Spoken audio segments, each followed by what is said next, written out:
بسم اللہ الرحمن الرحیم۔ کامران شہزاد صاحب کے فتاوی رضویہ پر اعتراضات کے جوابات کے ساتھ آپ کی خدمت میں حاضر ہیں، اور آج ان کا چوتھا اعتراض آپ کی خدمت میں لے کر حاضر ہوئے ہیں۔ پہلے آپ وہ اعتراض سماعت فرما لیں، پھر اس کے بعد انشاءاللہ ہم اس پر گفتگو کرتے ہیں۔ پھر وہ ایک جگہ پر وہ آپ کو بھی یاد ہوگا، ابھی مجھے ذہن میں آ رہا ہے کہ اگر رسول اللہ صلی اللہ علیہ وسلم کے بعد کوئی نبی ہوتے تو شیخ عبد القادر جیلانی ہوتے۔ یہ جملہ بالکل امکانی جملہ ہے، جائز یہ کہا ہے، امکانی جملہ ہے، مطلب کہ یہ کیا بات ہوئی؟ اللہ اعلم حیث یجعل رسالت، اللہ زیادہ جانے رسالت اللہ نے کہاں رکھنی، یہ اللہ کے فیصلے۔ اور نبوت کے معاملے میں تو ویسے بڑی سختی ہونی چاہیے کہ نہیں جناب ایسا نہیں۔ کیسے ہم بولیں کہ نہیں شیخ عبد القادر جیلانی رحمۃ اللہ تعالیٰ علیہ نبی ہوتے اگر رسول اللہ نہیں؟ وہ جملہ اس طرح ہے، اگر اللہ کے نبی علیہ السلام کے بعد نبوت ختم نہ ہوئی ہوتی تو شیخ عبد القادر جیلانی نبی ہوتے۔ اس جملے کو جائز الامکان رکھا، بالکل ایسے یہی جملہ تو قاسم نانوتوی نے بھی بول دیا تھا، آپ کو یاد ہے؟ اگر بالفرض رسول اللہ صلی اللہ علیہ وسلم کے بعد یہی بات اگر کر کے اس نے بھی بات کی، اس کو کافر بنا دیا، اور اگر کر کے خود باتیں کرو تو سب ٹھیک ہو جائے گی۔ یہ بات، یہ علماء کی باتیں نہیں ہے سر، یہ عالموں کی باتیں نہیں ہے۔ اس لیے وہ میں جو ساڑھے تین تقریباً 300 چیزیں جو ہم نے جب تک اس کا خاتمہ نہیں ہوگا، نہ ہمارے یہاں غلوف ختم ہوگا، نہ ہمارے یہاں دماغ سیٹ ہوگا۔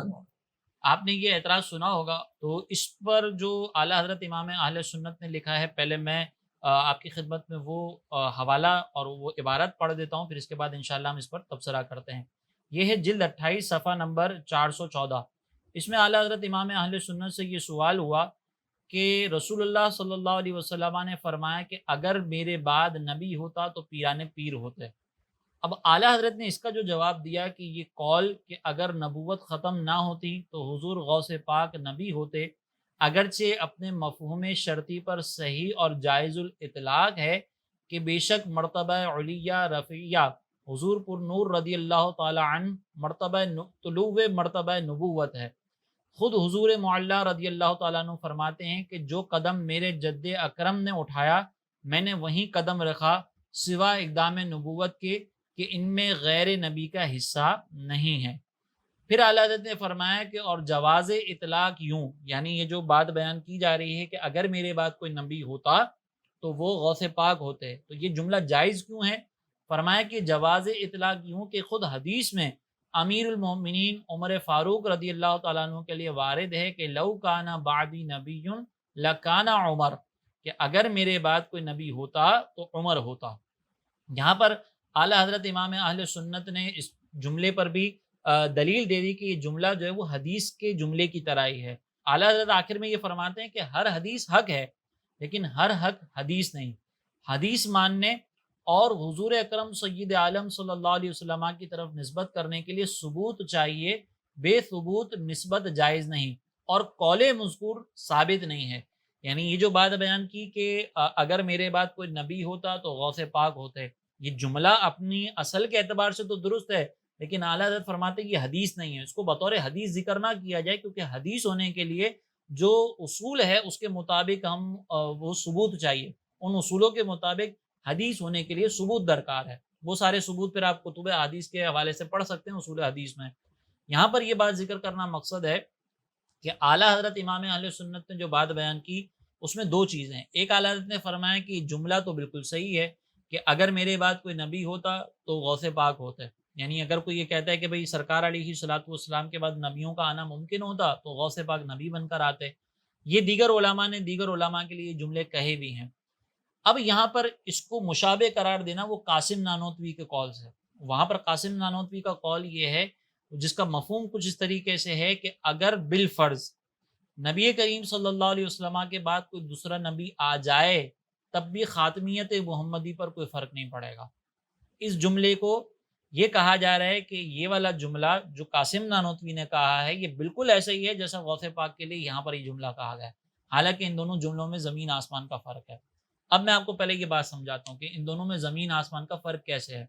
یہاں پہ یہ بات تو سمجھ میں آ گئی کہ اعلیٰ حضرت نے یہاں پہ کوئی یہ دعویٰ نہیں کر دیا کہ غوث پاک جو ہے وہ نبی ہیں، یا غوث پاک جو ہے وہ کوئی بڑی اتنی شان ہے کہ ہم ان کو نبی قرار دینا چاہیے، اور جس کی بنیاد پر یہ اعتراض کیا جا رہا ہے کہ اللہ تعالیٰ جانتا ہے کہ اپنی رسالت کہاں رکھے۔ اعلیٰ حضرت نے یہ تھوڑی کہا ہے کہ آپ ان کو جو ہے وہ نبی مان لیں یا ان کو ضرور نبی ہونا چاہیے تھا، یہ تو نبوت ختم ہو گئی ورنہ تو لازمی نبی ہوتے۔ اعلیٰ حضرت نے کہا بھائی امکان ہے کہ یہ نبی ہو جاتے، اور یہ جملے میں کوئی پرابلم نہیں ہے، لیکن یہ جملہ حدیث نہیں ہے، ٹھیک ہے۔ اب یہ دیگر علماء نے بھی کہا ہے، آپ اس کتاب کو پڑھیں گے تو انشاءاللہ آپ کو بات سمجھ میں آ جائے گی جو میں کہنا چاہ رہا ہوں۔ یہاں پر ایک اور چیز، اور دوسری بات یہ کہ اعلیٰ حضرت نے خود نہیں کہا بلکہ کسی سائل نے سوال کیا تھا، تو اعلیٰ حضرت نے کہا تھا کہ اس جملے میں کوئی ایسی بات نہیں ہے کہ ہم اس کو ناجائز حرام قرار دیں. ٹھیک ہے یہ حدیث نہیں ہے، لیکن اگر کسی نے کوئی جملہ کہا ہے تو اس کے اوپر کوئی گناہ یا کفر کا فتویٰ نہیں لگے گا. یہ بات بیان کرنا مقصد ہے. ترغیب نہیں دے رہے کہ ہر محلے کے اندر جا کر یہ بات کرنا شروع کر دیں، یہ ترغیب نہیں دی گئی ہے. پہلی بات تو یہ سمجھ لیں. دوسری بات کہ قاسم نانوتوی اور اعلیٰ حضرت کی جو بیان کردہ جملہ ہے، بلکہ یہ جو سائل کا بیان کردہ جملہ ہے اور اعلیٰ حضرت نے اس کا جو جواز ذکر کیا، ان دونوں میں زمین آسمان کا فرق ہے. یہ جو کہا جا رہا ہے نا کہ وہاں پہ کفر یہاں پہ کفر نہیں، زمین آسمان کا فرق ہے. یہ جو جملے استعمال کیے گئے ہیں یہ شرطیہ جملے ہیں، چاہے وہ قاسم نانوتوی والا جملہ ہو کہ اگر کوئی نبی آ جائے تو خاتمیت پہ فرق نہیں پڑے گا، یا یہ جو اعلیٰ حضرت سے سوال کیا گیا اور اعلیٰ حضرت نے اس کے جواب میں حدیث کو ذکر کیا گیا اور اس حدیث میں جو یہ جملہ استعمال ہوا کہ اگر میرے بعد کوئی نبی ہوتا تو وہ عمر ہوتا. تو یہ دونوں جملے جو ہے وہ شرطیہ جملے ہیں. تو شرط کے اعتبار سے دیکھا جائے گا تو ہو سکتا ہے کنفیوژن یہ ہو کہ دونوں جملے تو ایک ہی جیسے ہیں، لیکن ان دونوں میں بہت بنیادی طور پر فرق ہے. ایک جملے میں جو شرط ہے وہ مستقبل میں کسی کام کے ہونے کے اوپر کام جو ہے وہ موقوف ہے، یعنی مستقبل میں اگر یہ شرط پوری ہو گئی تب بھی یہ نتیجہ نہیں ہوگا. تو اس کا مطلب یہ ہے کہ مستقبل میں ایک کام کا ہونا ممکن ہے، اور جب مستقبل میں ایک کام کا ہونا ممکن ہے تب بھی اس کا نتیجہ یہ ہوگا. اسی لیے اب یہاں پر آپ دیکھیں کہ جب یہ کہا کہ اگر بالفرض کوئی نبی آ جائے، وہ نبی کب آئے گا؟ مستقبل میں آئے گا. تو بالفرض اگر کوئی نبی آ جائے تب بھی ختم نبوت پہ فرق نہیں پڑے گا. تو اس کا مطلب یہ ہے کہ مستقبل میں کسی نبی کا آنا ممکن ہوا. جب ممکن ہوا تو پھر اس کا مطلب یہ کہ ختم نبوت والا جو معاملہ ہے کہ سرکار علیہ الصلوۃ والسلام کے بعد کوئی نبی نہیں آ سکتا، تو اس کے اوپر تو ضرب پڑ گئی.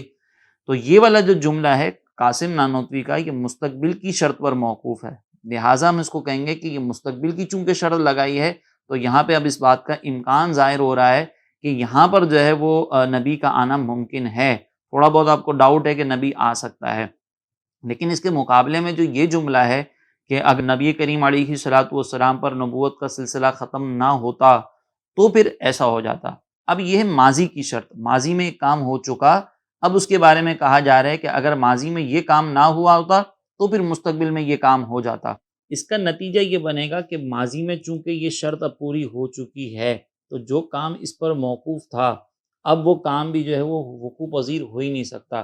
جیسے ماضی میں نبوت کا سلسلہ ختم ہو چکا ہے، اگر نبوت کا سلسلہ ختم نہ ہوتا تو حضرت عمر نبی ہوتے، لیکن اب چونکہ ماضی کے اندر یہ نبوت کا سلسلہ ختم ہو چکا ہے تو اب حضرت عمر رضی اللہ تعالیٰ عنہ کا نبی ہونا ممکن ہی نہیں ہے. اب مثال کے طور پر میں آپ کو سمجھانے کے لیے ایک عام جملہ بتاتا ہوں.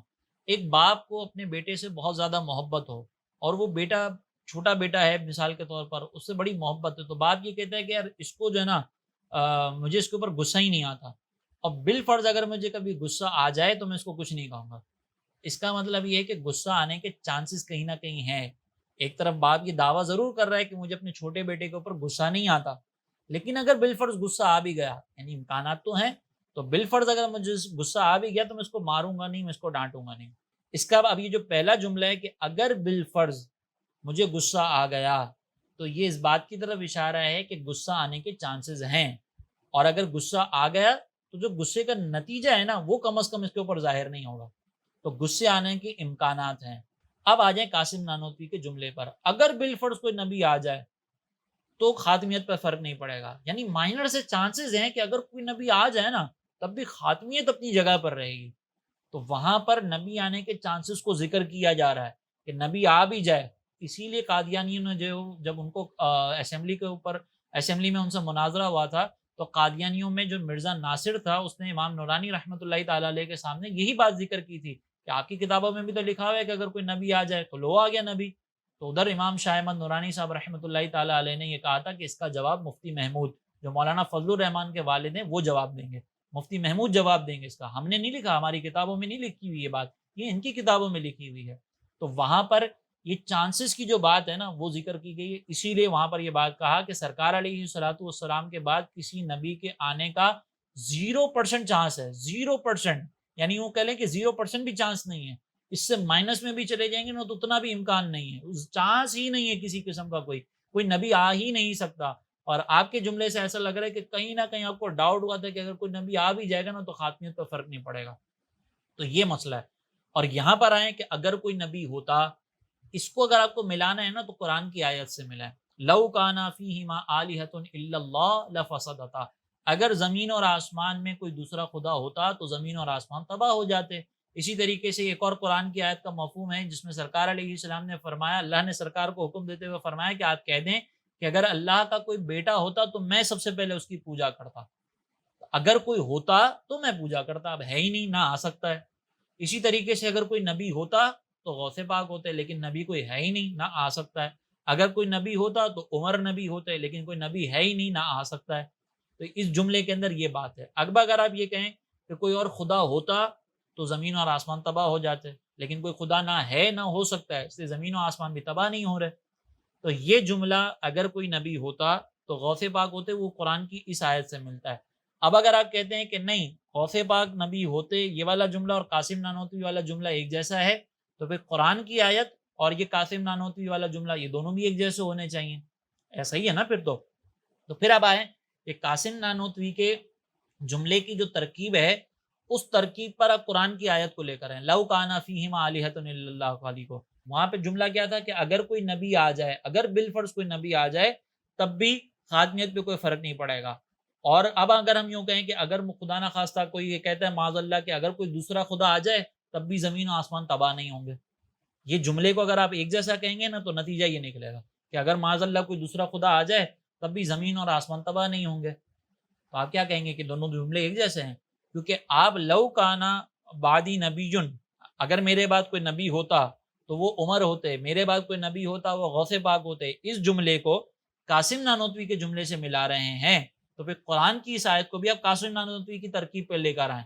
تو قرآن کی آیت کو جب قاسم نانوتوی کی ترکیب پر لے کر آئیں گے نا تو وہ ترکیب اس طرح بنے گی کہ اگر کوئی خدا آ جائے بالفرض تب بھی زمین و آسمان تباہ نہیں ہوں گے۔ یہ کیسی بات ہو گئی؟ یقینی سی بات ہے کہ کوئی بھی عقل رکھنے والا شخص اس کی بات نہیں کرے گا۔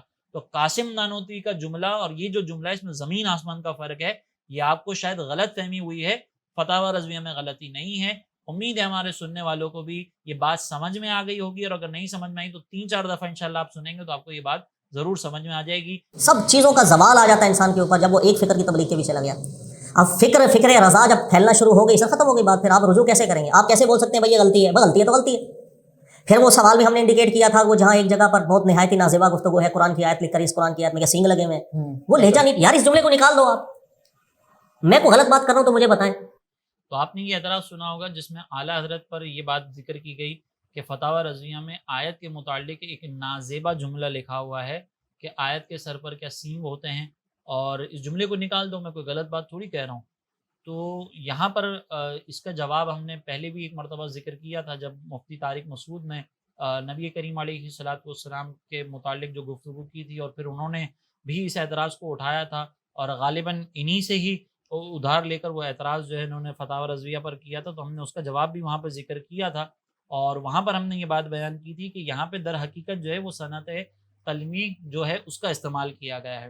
تلمیح الگ ہے، ہا کے ساتھ اور عین کے ساتھ الگ ہے۔ صنعت تلمیح یہ ہوتی ہے کہ آپ اردو کلام کر رہے ہیں، یعنی کوئی ایک زبان میں گفتگو کر رہے ہیں، اور درمیان میں آپ کوئی ایسا جملہ لے کر آ جائیں جو دوسری زبان سے تعلق رکھتا ہو، تو اس کو کہا جاتا ہے صنعت تلمیح۔ جیسے اعلیٰ حضرت نے فرمایا انا اعطیناک الکوثر، ساری کثرت پاتے یہ ہیں، اسی کے اندر صنعت تلمیح بھی ہے کہ ایک کلام اپنا چل رہا ہے اردو زبان کے اندر، اور دوسرا اس میں جو ہے وہ اعلیٰ حضرت نے عربی کے اندر اس کلام کو لے کر آ گئے۔ تو ایک زبان کے اندر کلام چل رہا ہو اور دوسری زبان کی طرف اگر آپ ڈائیورٹ ہو جاتے ہیں تو اس کو کہا جاتا ہے صنعت تلمیح۔ اب جو یہ اعتراض کیا گیا ہے نا، یہ در حقیقت گفتگو کی گئی ہے اعلیٰ حضرت کی جلد 14 صفحہ نمبر 236 میں۔